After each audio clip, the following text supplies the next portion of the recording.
जय महाकाल, जय भवानी। मैं आप सबका स्वागत करती हूं अपने YouTube चैनल भगवती कृपा ज्ञान प्रकाश में। आज का जो विषय है वह मसानी पर है कि माँ मसानी जब हमारे शरीर में रोग की तरह लगती है तो उसके क्या लक्षण होते हैं घर और शरीर में। उससे बचने के आज कुछ उपाय भी हैं जो मैं आपको बताऊंगी। ठीक है, तो वीडियो को शुरू करते हैं, ज़्यादा टाइम वेस्ट नहीं करते हैं। मसानियाँ, जिसे शमशानी यक्षिणी माता भी कहते हैं। मसानियों की रानी माता मदानंद होती है, जिन्हें शीतला माता, चौराहे वाली माता, चौगानन माता कहते हैं। इनका जो वास होता है वह चौराहे पर होता है।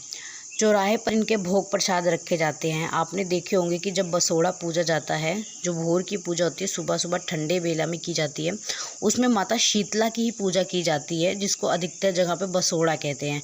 इनमें जो माता का प्रसाद होता है वह होता है गुलगुला, मीठी पूड़ियाँ, बताशे और अन्य जगह पर अन्य अन्य व्यंजन बनाए जाते हैं और माँ को चढ़ाए जाते हैं। ठीक है, इन्हें बसोड़े के नाम से पूजते हैं। मसानियाँ जो होती हैं वह 360 प्रकार की होती हैं, जो कि इनकी सेविकाओं के रूप में कार्य करती हैं। ठीक है, जिनमें से मुख्यतः देवी फूलमती, बसंती मसानी, जेवर मसानी, जल मसानी, रुक्मण मसानी, वीर मसानी होती हैं।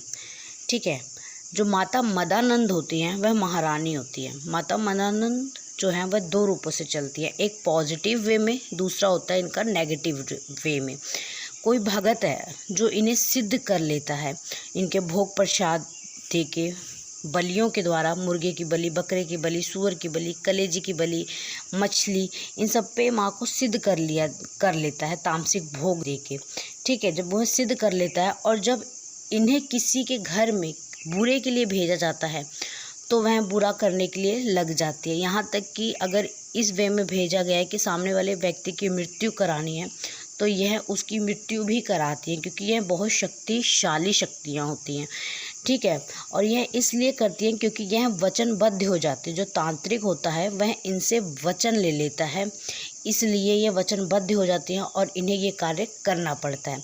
हर तरह के कार्य करने में सक्षम होती हैं, क्योंकि बहुत शक्तिशाली शक्तियाँ होती हैं। मसान की चीज़ें छोटी मोटी शक्तियाँ नहीं होती है, बहुत शक्तिशाली चीज़ होती है। देखिए, ये हमें इस वे में भी लग जाती हैं। कभी कभी अनजाने में चौराहे पे हमारा पैर आ जाता है, किसी ने कुछ करके रख देते हैं चौराहे पे, अनजाने में पैर आ गया तो भी हमारे साथ मसान की चीज़ें लग जाती हैं। या फिर इनका भोग प्रसाद रखा हुआ है और हमने अपमान कर दिया तो भी माँ रुष्ट होकर हमारे शरीर पर लग जाती है। अब देखिए, लक्षण क्या होते हैं कि हम कैसे पहचानें कि हमारे साथ जो है वह मसान रोग है या हमारे घर में मसान रोग है। ठीक है, तो देखिए, इसका सबसे बड़ा जो लक्षण होता है वह होता है कि आपके शरीर में से दुर्गंध आने लगेगी। आप जितनी भी साफ सफाई कर लेंगे, आपके शरीर में से वो गंदी सी स्मेल निकलेगी ही नहीं। आप कितना भी नहा लें, कितनी भी परफ्यूम लगा लें, वह गंदी स्मेल आपके शरीर में से आती ही आती है, जैसे कि एक कच्चा मांस। इस तरह से आपके शरीर में से स्मेल आएगी। दूसरा जो लक्षण होता है वह होता है आपके जो कंधे हैं वह हमेशा भारी भारी लगेंगे। ऐसा लगेगा कि आपके कंधों के ऊपर कोई बैठा हुआ है, एक झुकाव सा रहेगा आपके कंधों के ऊपर हमेशा। तीसरा जो इसका संकेत होता है वह होता है रात को स्वप्न के माध्यम से आपको दिखाई देगा, उल्टी सीधी चीज़ें दिखाई देंगी। स्वप्न में आपको शमशान दिखाई देगा, जलती हुई चिताएं दिखाई देंगी। आपको स्वप्न में ऐसा दिखेगा कि कोई आपकी चेस्ट के ऊपर बैठा हुआ है, आपकी ब्रेस्ट के ऊपर बैठा हुआ है और दबाव बनेगा उस जगह पे। आपको सांस लेने में तकलीफ़ होगी। आपको एक अनजाना सा डर हमेशा लगा रहेगा कि कहीं मुझे कुछ हो ना जाए। ठीक है, स्वप्न में आपको कोई काली सी स्त्री दिखाई देगी जो शमशान में होगी, तो इस तरह के आपको स्वप्न भी आने लगेंगे। अनजाना बेवजह आपका हाथ पैर जो है वो हमेशा कांपता रहेगा, हिलता रहेगा। ठीक है, और बहुत बड़ा एक लक्षण होता है कि विशेषकर दिन जैसे अमावस्या, पूर्णिमा या कोई पूजा पाठ हो गया, नवरात्रि, शिवरात्रि, आपके घर में कोई विशेषकर पूजा पाठ है, तो आप देखेंगे कि उस दिन आपके साथ कुछ न कुछ अवश्य अचानक से घटित ज़रूर होगा।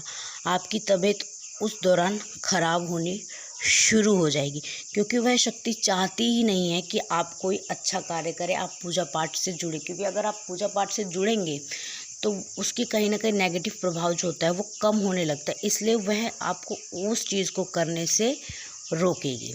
ठीक है, अगला जो लक्षण होता है वह होता है कि घर का पैसा, बरकत बिल्कुल भी नहीं रहेगी आपके घर में। घर का पैसा कहाँ आया और कहाँ गया पता ही नहीं चलेगा कि पैसे कब ख़त्म हुए। घर का जो माहौल है वो हमेशा चिड़चिड़ा सा रहेगा, लड़ाई झगड़ा रहेगा घर में, मतलब खुशहाली नहीं रहेगी। ऐसा मन करेगा कि बस परिवार वाले जो हैं वो हमारे पक्के दुश्मन हैं, उनको मार डाले, ऐसा मन करेगा। शरीर जो होता है वह बेजान होता है। मसानी रोग जिसको लगा होता है उसके शरीर में जान बिल्कुल नहीं होती, क्योंकि जो मसानी रोग होता है वो अंदर ही अंदर हमारे शरीर को खोखला कर देता है।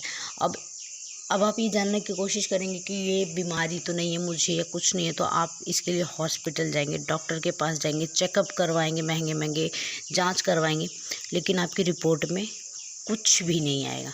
क्यों? क्योंकि आपको तो ऐसा कुछ है ही नहीं, आपको तो मसान रोग लगा हुआ है। तो यह भी एक लक्षण होता है कि वह आपके शरीर को पूरी तरह चूस जाता है, मसान हड्डी कर देगा एकदम। ठीक है, ऐसे व्यक्ति का मांस मदिरा खाने का बहुत मन करता है। मांस तो हद से ज़्यादा खाने का मन करेगा, क्योंकि जो मसान चीज़ होती है वो इन्हीं भोगों पे, इन्हीं भोग प्रसाद पे छोड़ी जाती है, इन्हीं बलियाँ दे के तामसिक भोगों पे। तो उस व्यक्ति का भी मांस खाने का बहुत मन करेगा। ठीक है, अब इसका जो होता है, इनका जो बंधन होता है, मसान को जो बांधा जाता है, इनको माता काली, माता शमशान काली या शमशान भैरव के नाम से इनका बंधन जो किया जाता है, माता काली या शमशान भैरव के नाम से इनका बंधन किया जाता है, उनकी दुहाई से इनका बंधन किया जाता है। इससे बचने के उपाय हैं कि अगर आपको ये रोग लग गया है तो आप किसी ऐसे भगत को ढूंढें जो माता काली का भगत हो, माता मदानन का भगत हो, या भैरव बाबा का भगत हो।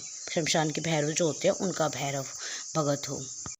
जब आप ऐसी चौकी से जुड़ेंगे तो वह आपका उतारा करवाएगा, निकारा करवाएगा और मसान के रोगों को आपके शरीर से हटाएगा। ठीक है, और अगर नहीं है तो इससे बचने के जो उपाय हैं वह हैं कि आप किसी ऐसी चौकी, ऐसे भगत से ज़रूर जुड़ें, गुरु धारण अवश्य करें, जिसके पास एक सच्ची शक्ति हो, माता काली का भगत हो। तो या तो आप अपने इष्ट के नाम की भभूति घर में उसका छिड़काव करें, गंगा जल में मिला के गंगा जल का छिड़काव करें, या फिर आप जिस चौकी से जुड़ रहे हो वो चौकी भी आपको भभूति देती है, उस भभूति का छिड़काव करें। घर में गौमूत्र का छिड़काव करें। ठीक है, घर को साफ़ सुथरा रखें। डेली घर में बजरंग बाण का 11 पाठ अवश्य करें।